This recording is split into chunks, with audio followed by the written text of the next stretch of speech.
You're listening to the NASM-CPT Podcast with Richey, winner of the Share Care Emmy Award for Social Storytelling and the official podcast of the National Academy of Sports Medicine.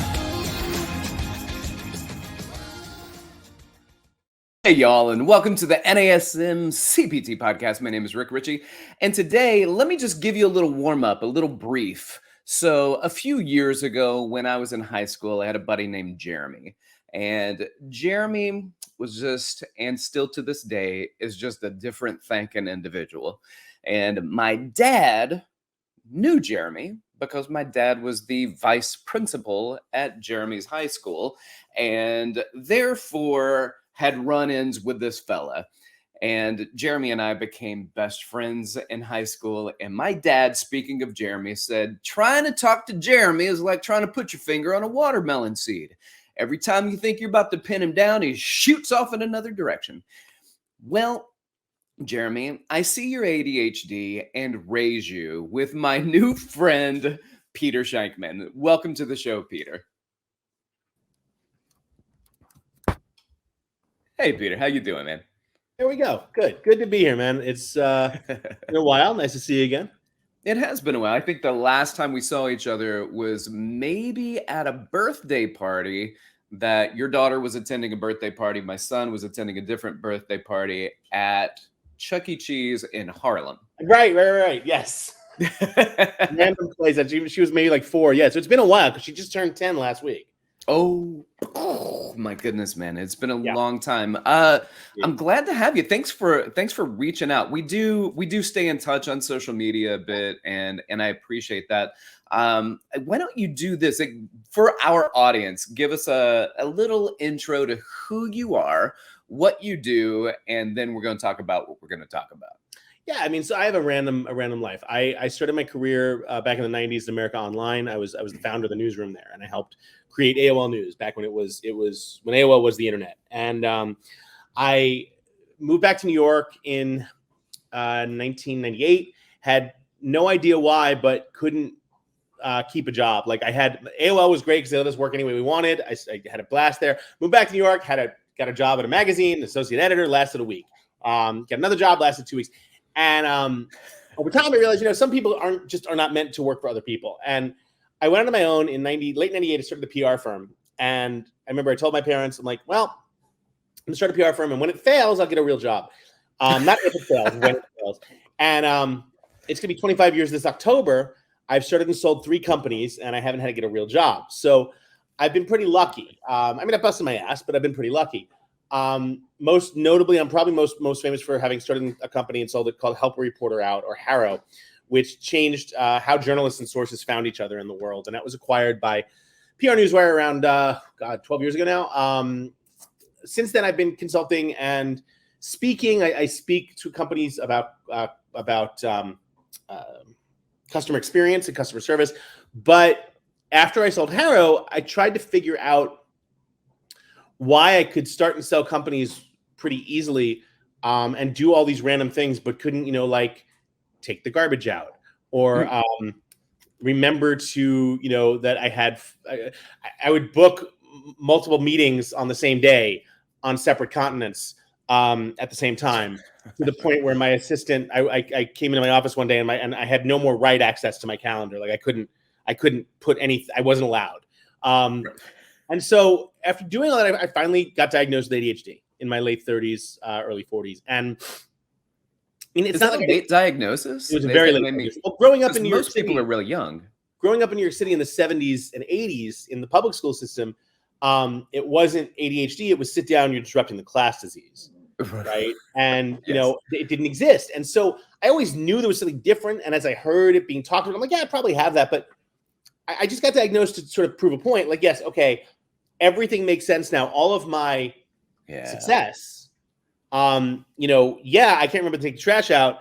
And sometimes my there isn't there, but all my success has come from my ADHD as well. Like, normal people don't say, hey, let's start a company and see what happens tomorrow, and have it up and running in 24 hours, and I did that. And so it's all these things that sort of I learned about and then I started learning more about myself and realizing that certain things that I do are not just random, and I do them because of what they give a brain like mine, an ADHD brain like mine, which lacks certain chemicals that other brains make perfectly normally. Well, if we go back to my Jeremy story that I opened the show with, my dad was the vice principal. He dealt with the vices that were going on in school, and Jeremy was a vice. However, as my dad pointed out, Jeremy's a good kid. Like, he wasn't mad that I was friends with this kid that would show up in his office on a pretty regular basis. He wasn't upset. Jeremy, kid, he and I are friends to this day. But it's the fact that the sit down and shut up disease is why he kept appearing in my dad's office. Well, I mean, my assistant principal, I went to high school of performing arts, the FAME school, and I got lucky because I knew how to sing. And that saved me because all of a sudden I could do something I enjoyed. I could be on stage. People could cheer for me. And, the assistant principal, I remember he noticed once, he's like, you never get in trouble in vocal. You never get in trouble in music. You never get in trouble in performance class. You get in trouble in math and in science. Why? Oh, no. Well, obviously I know. My brain wasn't creating enough dopamine to keep me focused in math and science, but in music, in performance, as much as I needed because I enjoyed it, right? And so those are the things that 20, 30 years later all started to make sense to me. I think Dennis Leary did a very funny bit once, a very funny stand-up bit about how it's always the wrong people who die of cocaine overdoses, right? His whole thing was like, Metallica could go in and snort 50 gallons of cocaine and come out and they'd write a new double album, they'd be fine, right? But the good people, like he's like Len Bias, he's like John Belushi, they died, but the people you don't want to survive it, and so it's sort of the same principle. It makes a lot of sense because I will never forget this. In the summer of 2000, when I was running my PR firm, I wanted to do something creative. I'm like, what can I do that'll help us stand out among all these PR firms? And I came up with the idea of taking 150 journalists skydiving. And I had never jumped before, right? So it was the first time I was going to skydive. Well, 150 of us boarded school buses and on a Saturday morning and went to New Jersey and jumped out of planes. And out of the 150 people 151 people in the group, 150 of them skydived, took pictures, checked it off the bucket list. We're ready to move on. I skydived, took pictures, signed up for the course to get certified as a skydiver, right? I used to run to the store for cigarettes. That was the only time I ever ran in my life. And then I ran a 5K. And instead of checking that off my list, I signed up for a marathon, right? Finished my marathon, amazing. Signed up for an Ironman. It's when you have a neurodiverse brain, for many, and neurodiversity, I should explain it. Neurodiversity simply means a brain that functions differently than non-neurodiverse brains, all right? The neurotypical brains. The neurodiverse brain could be ADD, ADHD, autism, executive function disorder, dyslexia, several different things. They're not bad things, they're just different things. And that's a key that we'll get into later because my whole thing is to make that difference. But, for someone like me who's ADHD, who was dyslexic growing up and who is now ADHD, I only have two speeds. There's literally no middle ground. Okay, you know me, dude. You know there's no middle. I don't have a middle. I don't have. Oh, that sounds lovely. No, it's like, okay, I'm gonna go to sleep or and everyone's like, oh, did you work out today? Yeah, I did an hour on the Peloton. Oh, that's great. And then I went boxing. Oh, that's great. And then it's like so. But we do that because the high we get from it. Yeah. Is what we don't have on a normal, normal people. I have to sit in math class. Now I have to sit in a boring meeting now. I'll just psych myself up and get through it. I can't do that. I have to do other things first. If I have a meeting, I will not go a day without exercise because I simply, God knows it's not to be thin. I exercise because I have no choice. My daughter at 4 years old, we're having breakfast one morning. I'll never forget this, the day I die. We're having breakfast one morning, 4 years old. It's like 6 years ago. And she comes out, she's sitting down with breakfast with me, and she goes, Daddy, were you on your bicycle this morning? Like my Peloton. I said, no, honey, I slept in a little bit. She goes, you're not as happy. No. 4 years old, dude. No. Yeah. Busted. So it is a game changer. I mean, the dopamine, the serotonin, and the adrenaline that is produced during exercise radically changes my outlook, my life, my day, makes me a better everything. And I'm sorry. I mean, the one regret I have, I don't have a lot of regrets. The one regret I have is I didn't discover exercise until probably my mid-20s, my late 20s. And that was a bummer because, it could have started a lot earlier. But we look at numbers, 1 out of 8 people are neurodiverse. That's 1 billion people in the world that are neurodiverse. And I'm not anti-medication. Okay. I have a prescription for Concerta. It's a long extended release amphetamine for the days that my assistant calls me and says, you have 5 keynotes that you've done and you owe receipts for all 5 of them for your travel and whatever. And if you don't get them to me, you're not getting paid. Take your goddamn pill and send me the receipts. Okay, I'll do it. But on days like this, when I know I have an interview or whatever, I exercise. I did an hour of the bike and an hour of boxing, and here's where we are. And so there's we're just starting to learn both about the benefits of a neurodiverse brain, as well as some of the benefits that can be used for them, such as, like I said, exercise or stimulating things. For me, it's keynote speaking or skydiving or whatever. Yeah. Let me read this. I thought it was a good quote. It came from exceptionalindividuals.com. It says, neurodiversity is an approach to education and ability that supports the fact that various neurological conditions are the effect of normal changes and variations in the human genome.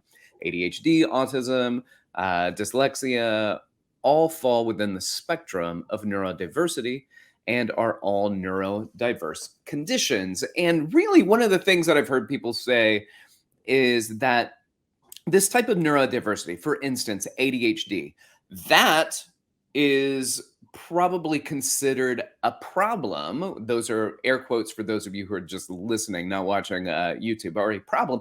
So it is a problem in current day school and how that we are taught to learn, the way that we are told to sit down and be quiet. However, back in the day, that was probably really helpful in keeping the population alive. Well, think about it in a couple of ways. The first way is, yes, everything that neurodiversity in itself. I mean, I just read a report from RAND, okay? The RAND Corporation, those guys, right? Yeah. And they literally wrote a 300-page report on neurodiversity in the military and in the NSA and in our spying agencies. And they said, if the United States does not start hiring neurodiverse spies and neurodiverse analysts, we're going to fall behind. So, really? Yeah. It's available on the RAND website. It's an amazing report to read. That's number one. But number two, you're spot on in terms of 400 years ago. Do you know why today we sit in classrooms with desks in a row, like 7 or 8 desks in a row, 5 across, all like that? Why? Because 400 years ago, the schoolhouses were one-room schoolhouses. Little red schoolhouses were one room, and that was the only way you could fit everyone in there. Okay. Yeah. Just because something was done 400 years ago does not, and that was the right way then, does not mean it needs to be done the same way today. We have evolved in a lot of ways. The school system, the education system in this country, worldwide, has not evolved. That's not to say they're not working on it. I've been to some schools recently with my children's book, and I'm seeing amazing things that they're doing. But by and large, you sit down, assign seat. If you are disruptive, that's the killer. If you're disruptive, they put you in the front of the class so the teacher can keep an eye on you, right? My daughter's school downtown, if they spot you as disruptive, they allow you to go to the back of the class and stand up or do some deep squats or breathe or whatever it is to give you a chemical hit. So there's so many things that we can change, but it goes back to the adage of, well, we've always done it that way. And they don't realize that there is change to be had. And, that's one of the things that I'm hopeful for.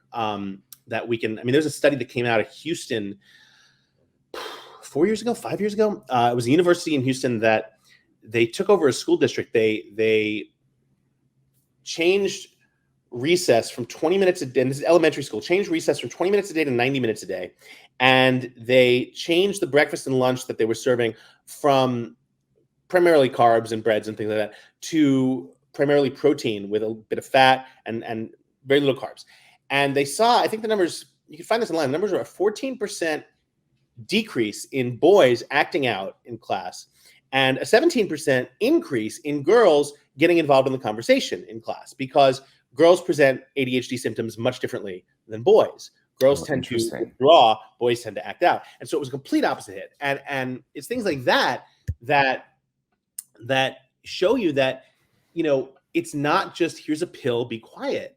There is tremendous benefit from being neurodiverse. And the problem is, for hundreds of years, or even just the last 50 years, we have looked at those benefits as negatives, right? And oh, your brain is, there's something wrong with your brain. I mean, I was told for years, I disrupt the class. I'm not a good student. I'm this and that. And it took me a good 35 years to realize that there was benefit to that. I'm not as bad of a student or as bad of a human being. And imagine if we could change that conversation and tell 5-year-olds they're not broken. They just have a faster brain, and that's a good thing. They wouldn't have to be in therapy for 25 years to get over that. Like some of us may have been. You know? Right. Walk me through what that was like for you then, because I know, like, there were successes along the way, but you're still dealing with this, like, what's wrong with my brain? What's wrong with my brain? Something's wrong with me. Something's awesome with me, but something's still a little bit wrong. And then there's a moment where you're like, maybe that it's not wrong. So I got through high school and college with the skin of my teeth. I had a professor at a Boston University took a chance on me. I would not get in today, right? The requirements are so much higher. No way. They took a chance on me and I got through it. I discovered creativity. I discovered photojournalism. I discovered that I could write. All those things that got me through all came from the creative side of me, which is, you know, what works for me, as opposed to the sort of analytical side of me, the math, science, which is not my thing. It was difficult and still is, because for years, all I heard was, you know, look, I had the social acuity of a turnip growing up. I did not know when to say the right thing. I did not know. I always knew when to say the wrong thing. It was not good. And that gets delved into you, that gets drilled into your head, and you're in therapy and you're talking about it. I mean, I spent 20 years with my therapist. I've had the same therapist since 2003. These guys are awesome. And we spent all this time, what we call it, trying to kill junior high school Peter. Because junior high school Peter, every bit of success I have now, my first instinct is to think, well, God, if only those junior high school kids could see me now, they'd know that I'm saying, and I'm wasting it. I'm not enjoying my own success, right? I'm focused on those kids. I don't know what those kids are anymore. Who cares, right? But I'm still in that mindset, and I've worked really hard to get rid of that. The other side that's really tough is that when you're told that you're broken for so long, you don't assume that you have any talents or that you can do anything well. And so when I sold my company, God, they're going to be really pissed when they wake up and realize that I pulled the wool over their eyes. And the company was worth this, when I can't imagine it. You know, the joke is that every day I wake up, and I'm sure today's the day the New York Times is going to have this huge front page article on what a total fake I am, right? I'm the Elizabeth Holmes of marketing and PR, right? And it's going to be totally. And of course they don't. And the reason they don't is I'm not important enough for the New York Times to cover someone. It just goes on and on and on. Waffle, shut up. It goes on and on and on. And the whole premise behind it is that it doesn't go away. And so you constantly fight it. And I've gotten better. But imagine if we could start telling 5-year-olds that their faster brains are not negatives. I'm going to throw it out the window. Get over here. Their faster brains are not negatives. They're benefits. Yes. They just have to learn how to get. If you drive a Honda, if you get your license at 16, and you drive a Honda from age 16 to age 30, it's a lovely car, right? It's a very nice car. But you have to slam down on the gas to get up to highway speed when you're merging, right? If someone takes that Honda away from you and says, hey, you know what? You've driven the Honda long enough. Here's a Lamborghini. Have fun. And you try to drive it like you drive a Honda, and you slam on the gas to get up to highway speed, you're going to be 4 miles ahead of yourself and crash into a tree. You have to learn how to drive your faster brain. And that's something that schools and parents and everyone need to understand and start teaching, because we're teaching kids the same way. We're teaching Yeah. kids all together the same way, and we're not all the same. Yeah, that's very true. That's very true. So, and I look at this in so many different ways, but when I take this in light of our audience, the audience here, which are certified personal trainers, Mm-hmm. I think about all the times I hear I can't have a 9 to 5. This Right. is not the job for me. We've had the number one. So every single class that I've taught, the exercise science classes, kind of pre-COVID, that we would teach these workshops for new personal trainers. There was always, every single class, there was an attorney. There was somebody who was like, look, I just need something that's not contract law or whatever, because I'm dreaming of a different life. It doesn't mean they're going to stop being an attorney. It Right. just means they needed something else to latch onto. And you and I have talked about this before, that you can't always live your dream because somehow bills still got to be paid. Right. Right. But for people who are in our audience, this is the dream. It may not be as dreamy as they dreamt it would be, Right. but like living this life, being a fitness professional, so many people in the same situation, executive functioning issues, ADHD, told to sit down, but at least I never got that call. I never got called that when we were in PE. Right. I was never told that. I never had a problem with that. And so they kind of lean into fitness as a way to not be stuck in the 9 to 5, to not be have fingers wagged at them. Yep. And it is of interest because it's dealing with kind of creativity. I've had so many executive functioning issues growing up. Never did my parents have me checked out, because the belt and the paddle were great ways of getting your mind to kind of focus, right? When my kids started having those issues, my mom said, I sure do wish we would have gotten you tested. Right? Me too. But these are things where I was pulled out of class to go to the special reading group. Yep. I was pulled out. And now my daughter, my son, and even my youngest one, who our teachers are now going, oh, he's really smart. He's really smart. But it's hard for him to stay focused. Maybe we're like, let me stop you right there. We've been through it with 2 other kids. We know what you're going to say. Is not a problem. We'll take care of it. But it's understanding that it's not what's wrong with them. Yes. It's just their inability to follow the sit down and be quiet.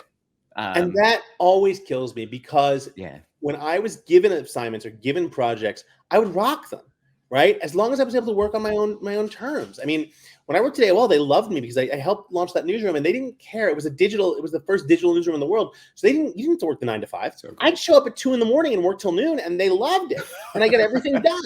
Right. And so it's that thing that again, you're judging. What's the Einstein quote? All animals have their own special gifts, but if you judge a fish on its ability to climb a tree, you'll be sorely disappointed. That's right. We are judging kids at standardized testing is one of the worst things in the history of the world, because we're judging kids based on their ability to retain information and take tests.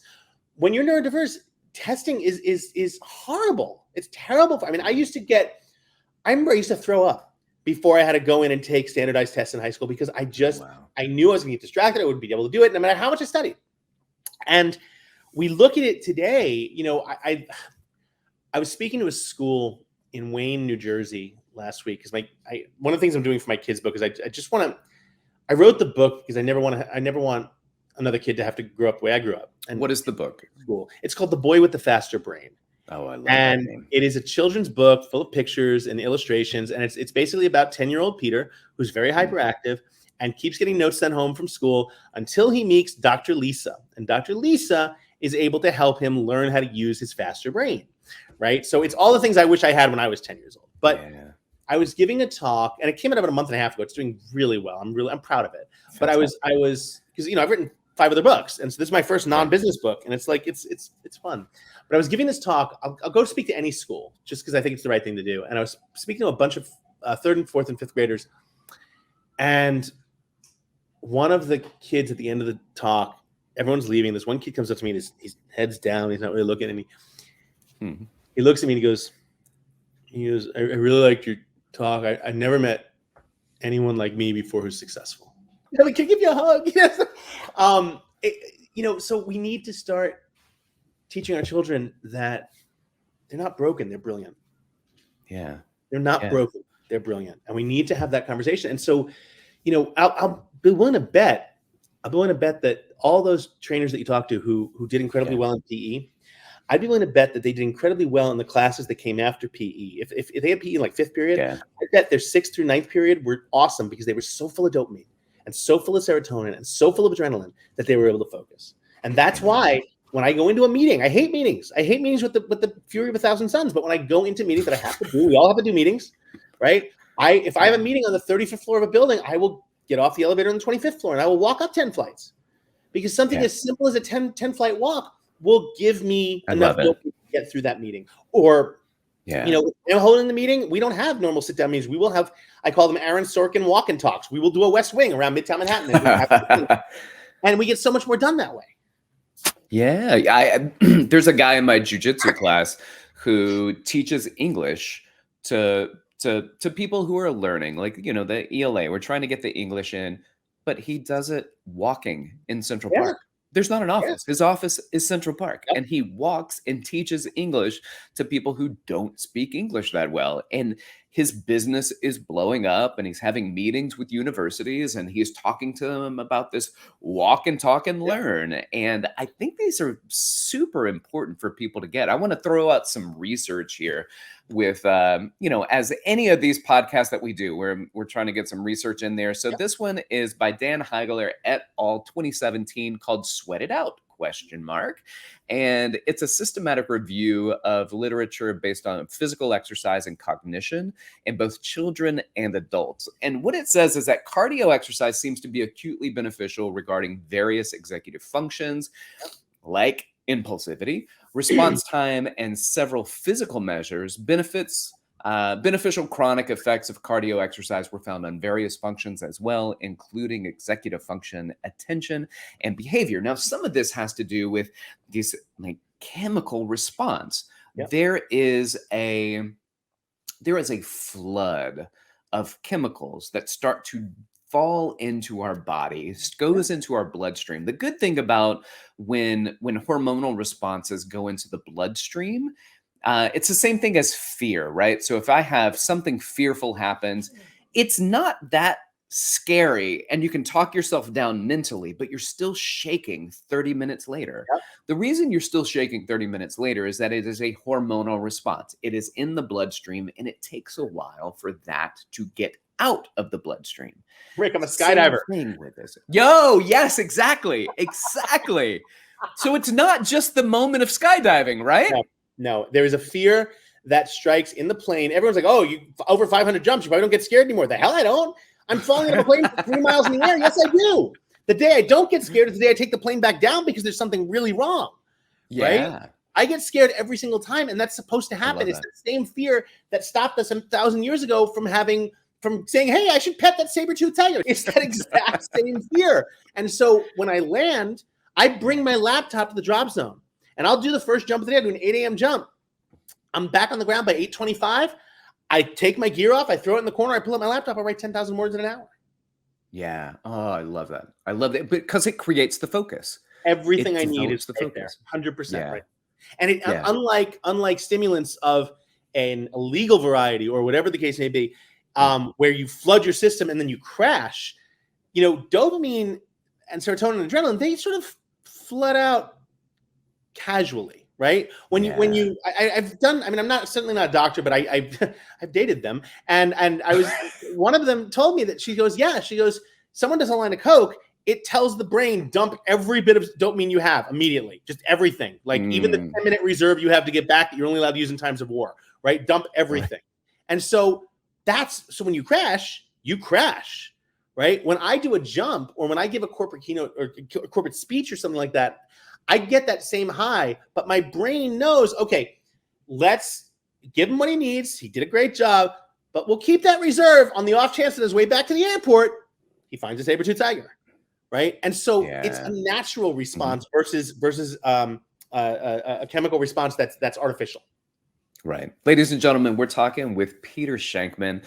Peter Shankman has written multiple books, and one is called The Boy with the Faster Brain. It's a children's book. I've read, is it Zombie Loyalist? Is that the Zombie one? Loyalist was my last customer experience book. Yeah. And then I had Faster Than Normal, which came out in 2017. And that started the whole ADHD thing and neurodiversity thing. Yeah. Yeah. And you also host the Faster Than Normal podcast. That's correct? Correct. We've had over 300 guests, including you.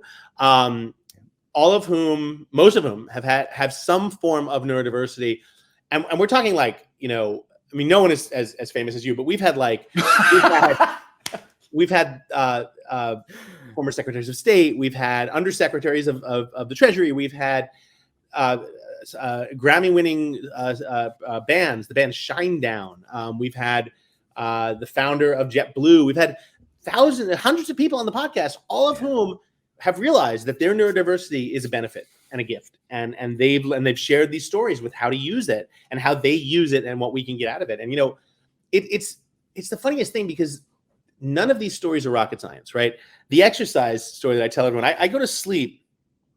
When I fall asleep in a pair of bike shorts and socks, and that's required some explanation when I've been dating. But the reason behind it is because when I wake up at 4 a.m., and yes, I get up at 4 a.m. every day so I can get on the bike for an hour and a half before my daughter wakes up. Any barrier I can remove from me getting on that bike is a good thing. And if I have to, where are my shorts? Where am I? You know what? Oh, the hell with it. I'm going back to bed. No, I'm already in them. All I have to do is move 8 inches to the left, and I'm on the bike, right? And so it's also why I don't work out at night. When you're neurodiverse, you can come up with any reason in the world to not do anything or to do anything. It's one of those things you have to learn how to use, because I can give you an excuse and I can give you a reason. I can convince you why we should go create the next Lufthansa heist, right? And you will be on board within 30 minutes, right? And then the flip side of that is I can say, okay, you know what? I'm going to work out this evening. Oh, look at that. There's a story about an asteroid orbiting Pluto. Just to be safe. I doubt it's going to hit, but I should go home just to be careful. Right. And I'll do that. I'll come up with, in my head, that's perfect logic. So, it comes down to understanding how your brain works. I stole a line from several of my friends who are in recovery, and it's called playing the tape forward. How am I going to feel in 12 hours if I do or don't do this thing? Right? I can sleep. I had nothing this morning before 9 a.m. I could have easily slept in. Right? How would I have felt? Yeah. How would I have felt at 7 p.m. tonight when I'm done with dinner and I hadn't gotten the workout in and everything's just been a little bit slower? When you're neurodiverse, I told you about those two speeds. It manifests itself in other ways too. My daughter loves pizza. Who doesn't? She's my kid. And we used to order in a pizza. We'd order pie. And, she'd have a slice and a half and I'd have 6.5. And that is not good. And then I learned about these people who have these dads who order pizza with their kids, and they both have 2 slices, and they put the other 4 slices in the fridge to have tomorrow. And that's something apparently called leftover pizza. And I've heard of it. I don't know if it's true. It's not a thing for me, right? There's a reason that I very rarely drink, because it's like leftover wine. It's not a thing. And so you make these changes in your life. Right? My daughter and I don't order pizza anymore. We go to the pizzeria down the street and we have a couple of slices, and then we come home. She had a birthday party yesterday, and we ordered 24 cupcakes, and there were 10 cupcakes left over. And my ex-wife, I'm still very good friends with, but she's no dummy. She goes, okay, we'll leave them here. And she just bolted out the door. I'm like, God damn it. And so here I am with 10 red velvet double frosted cupcakes that I, within 30 seconds, took downstairs, gave to the doorman, and said, here, it's your lucky day. Good for you. Yeah, have some cupcakes. Because, I wouldn't eat them at 4 p.m. when everyone left. No, I'd wake up at 2 a.m. Oh, I'm hungry. I should have a cupcake for 6. And I would justify it. So you eliminate the choice, right? And that's the key about neurodiversity is one of the biggest things is elimination of choice. The less choice I have not to work out, the less choices I have in my closet. I have 2 sides to my closet. They're literally labeled. One side says office/travel, and it's t-shirt and jeans. This shirt happens to say feminist dad, right? But a t-shirt and jeans. The other side says speaking/TV, and it's button-down shirt, jacket, and jeans. My sweaters, my vests, my three-piece suits, those are in my daughter's closet in the other room. Because if I had to wake up every day and have that wall of clothing, what should I wear? I should wear a t-shirt. I remember that sweater. Laura gave me that. Oh God, I wonder how she's doing. I haven't spoken to her in years. I should look at. It's 3 hours later. I'm naked in the living room on Facebook. You. There's an image. Have fun with that. But it's true. And so the number one thing about neurodiversity is know thyself. Just know thyself. Know what works for you and what doesn't work for you. It's not a curse. It's not a gift. It's what you make it to be. Well, you talking about putting on those shorts, keeping the socks on, going to sleep like that, that's controlling the environment, setting it up. What you've just done with the closet, control the environment. We talk about this in fitness and different types of coaching environments so that we can get people to adhere to exercise and their regimen, creating something, because it's not easy. It's not about, are you disciplined enough? Discipline isn't the answer. The answer is prepared, right? Are you prepared to do it?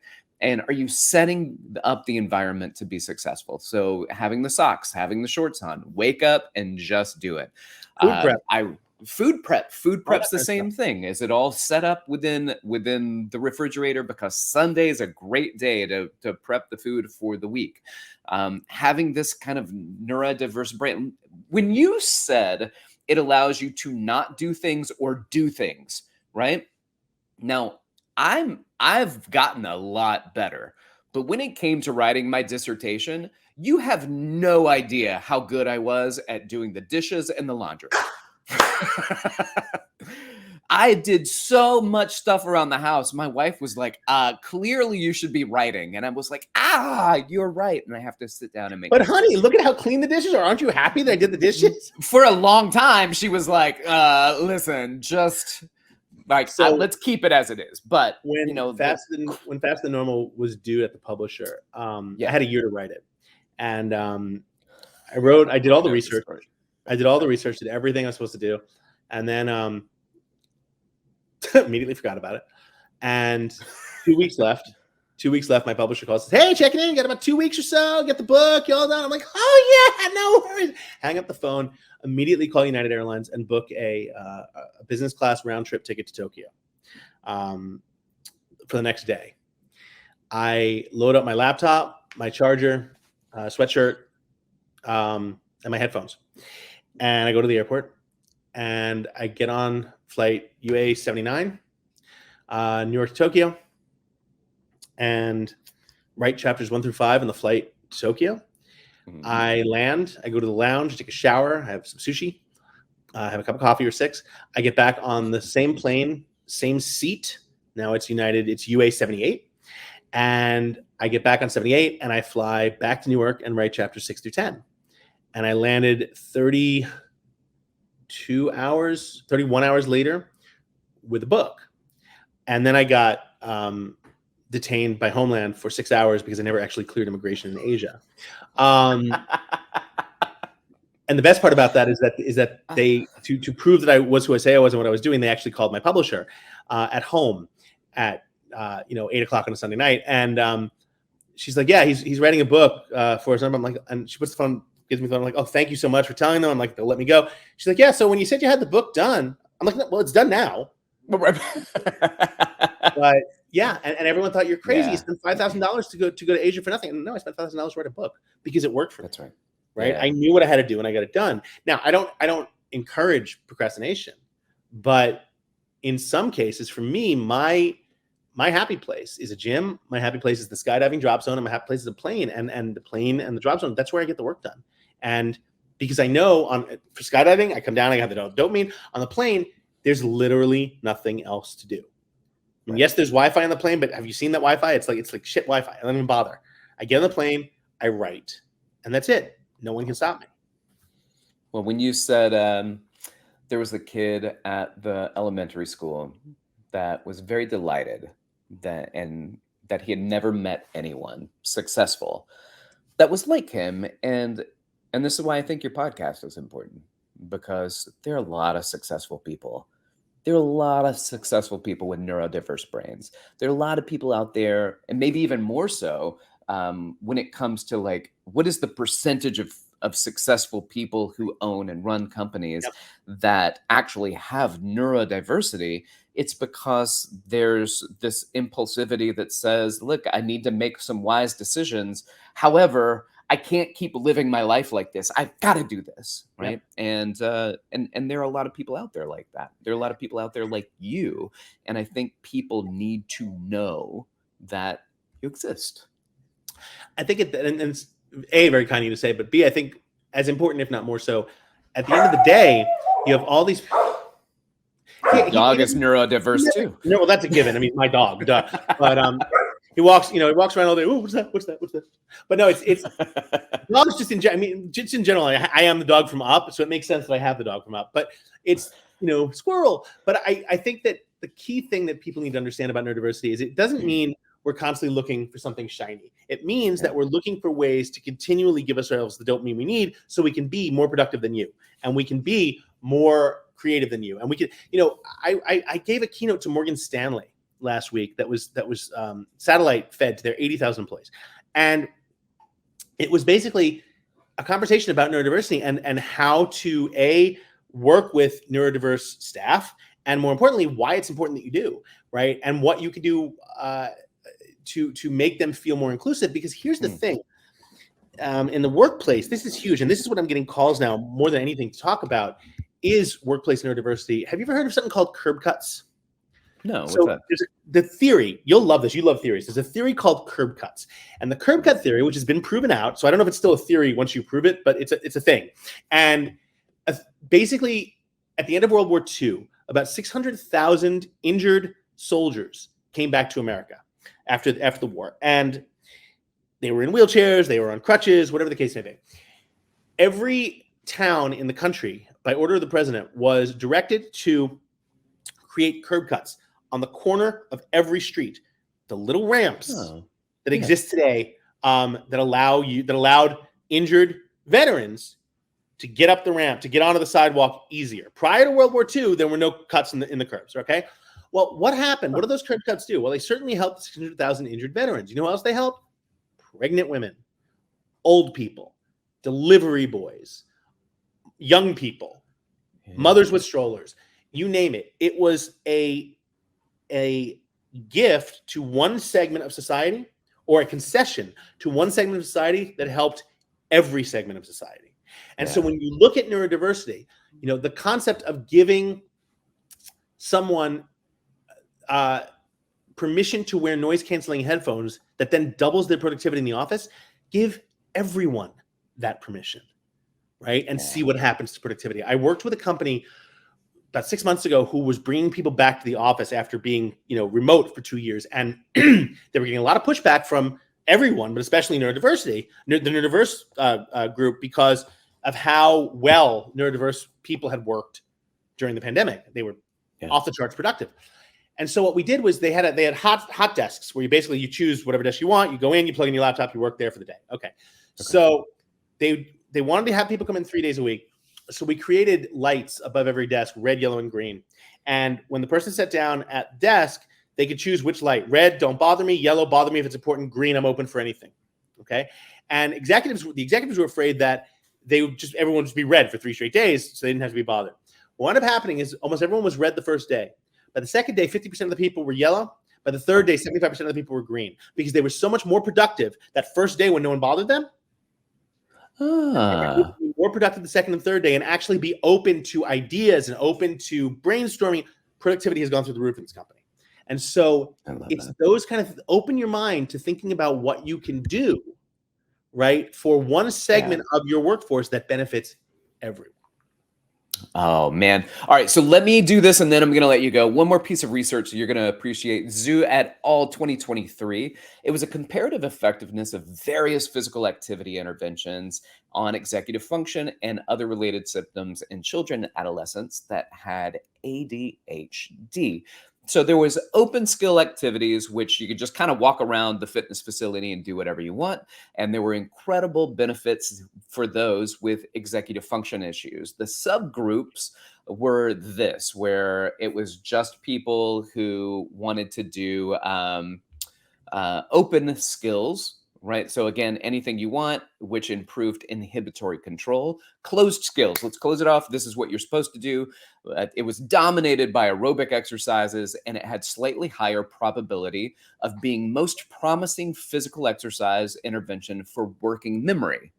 The multi-component physical activities, which were cardio and resistance training, were most effective with cognitive flexibility. Regarding ADHD-related symptoms, closed skills activity dominated by aerobic exercise might be more advantageous for hyperactivity and impulsivity, inattention, and improvement. The overall thing was physical exercise and can significantly help people eliminate the symptoms of ADHD, improve executive function in children and adolescents with ADHD, most of all, to promote adherence to treatment. They should be encouraged to perform the physical exercise they enjoy the most. And I think that we all know that. Like, let's stick with what we will do, what we enjoy doing. But all of these provide benefits in so many different ways. How does our brain work? How do we create attention? And what you mentioned several times, here's the exercise at physical activity, PE, and then here are the classes that you do afterwards that you Because perform better in. it goes back to what you said. The stuff is in your bloodstream. It's not just dissipating. It's not just disappearing. It takes time. That's right. You know, I'll give you a story about this. There's a cop who I know, I've met him several times, unfortunately, who hangs out at the corner of Route 44 and 55, right outside of Gardner, New York, because that is the only exit to Interstate 87 or 84, the New York State Thruway. It's the only exit from the skydiving drop zone. So he just waits for people who have done their first tandem jump to drive home, and he just fills his ticket quota one day a month because he just waits. And and he knows the people who are driving home are high as a kite on dopamine and serotonin, and they're going to be flooring the way. No way. That's brilliant. That's not. I'm not right. going to be That's brilliant. Years ago, but I got nailed by him after my first jump, and everyone at the ranch would always go, okay, by the way, when you head home after you jump, make sure you keep it under 35 on this leg of the road. There's going to be someone waiting for and like clockwork. So wow. But again, it's because we're so high as a kite, right? In a good way. Yeah. What can we do with that? And that is where exercise plays such an important role. Such an important role. I mean, you used to train me, for God's sake. The difference between when I'd come in the morning and I'd leave was palpable. You could see it. Yeah, without a doubt. You were one of the first people I trained when I was a trainer. We were at New York Sports Club at Lincoln Center, 62nd like 20 years between ago, Broadway and it definitely was that or more. It was a long time ago. I've got great memories from it, and it's been a delight to see what all you have done. If you would share with our audience your socials, books that are applicable, anything, like plug away. I'm at Peter Shankman on all the socials. My website is shankman.com. My email is peter@shankman.com. I answer all my own emails. I'm not allowed to book my own calendar, but I do answer my own emails. The latest book is called The Boy with the Faster Brain. You can find it on Amazon or anywhere that you buy books. It's great for kids age 4 to 12. The precursor to that was Faster Than Normal, which was all about using your ADHD or the gifts of the ADHD brain to increase your productivity. So it's for people with ADHD and without. And yeah, I'm always up to talk about this stuff because I think that it is a conversation that needs to be continuing to have. And May being Mental Health Awareness Month, nice little bonus there. But yeah, I'm all about chatting anytime. Very good. Ladies and gentlemen, thank you so much for being here. Thanks for listening. Peter, thanks for being here with us. Like, subscribe, share with your fitness friends and family. And if you've got questions, you want to reach out to me, you can hit me up at rick.richey@nasm.org or hit me up on Instagram, where I'm most active, at dr.rickrichey. Thanks for listening. This has been the NASM-CPT Podcast.